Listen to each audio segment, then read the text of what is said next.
Araw-araw ko nadaan dito ah. Wala na paulit ko. Ha? Sige, pag wala akong pasok. Naka-ano yan, naka-video? Oo, naka-video yan. Smile ka nga. Naka-video. Oo, naka-video din. Good morning tropa. Nandito na naman tayo syempre sa Barangay Dismo. Tingnan natin kung aabangan pa rin ba tayo ng mga bata. Sabi ko kasi kahapon, ngayon ako magbibigay ng mga sticker. Dahil wala tayong dala kahapon. Pag mamadali natin pumasok, naiwan natin yung pitaka natin na lagayan ng sticker. So ngayon, nandito na tayo sa Barangay Dismo. Ang tanong, sa ganito kainit may bata pa rin ba mag-aabang sa atin? So malalaman natin ngayon. Yun, wala. Oh, may sumigaw sa atin kaso mga busy sila. Busy sa laruan. Ano to, halo-halo? Ang sarap. Grabe, kawawa mga bata pag ganito kainit mga tropa. Eto, wala pa. Wala pa. May mga bumabati-bati rin sa atin kahit papaano. Sa ganung bati lang masaya na ako. Salamat mga tropa. Bati-bati lang, no? Okay na yun. At least kilala tayo kahit papaano. So yun lang, walang kwentang content.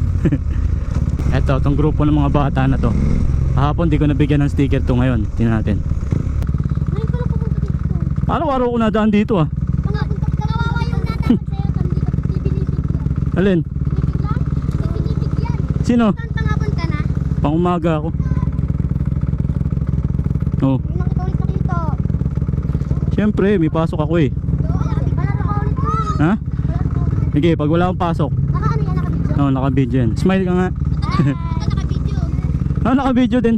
Oh, okay na. Ano to? Dali, post mo yan ha. Oo, mamaya. Popost ko agad. Palaro ka to.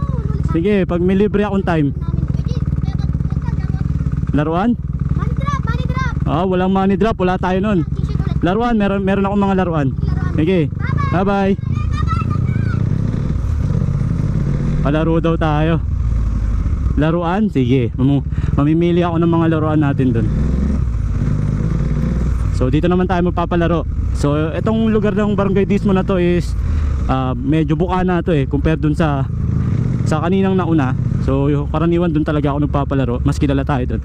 Pero dito paunti-unti nakikilala na rin tayo ng mga bata dito. So pagbibigyan natin, sabi nila gusto nila magpalaro ulit tayo. So mag-iisip tayo ng games na pwede nating ipalaro sa mga bata. So yun lang mga tropa, pinakita ko lang sa inyo bago pa malobat tong ating antique na GoPro Hero 4. So maraming salamat bago ko maraming salamat bago ko tapusin tong video. Sana po suportahan nyo ang aking page na Buti Pa si Tonton TV. So please don't forget to like, share, subscribe para po madagdagan yung ating mga followers. Pa-share ng mga videos natin para kung sakali makita ng ibang mga tropa natin. So yun lang mga tropa, hanggang sa susunod. Buti Pa si Tonton. Peace. Bye bye.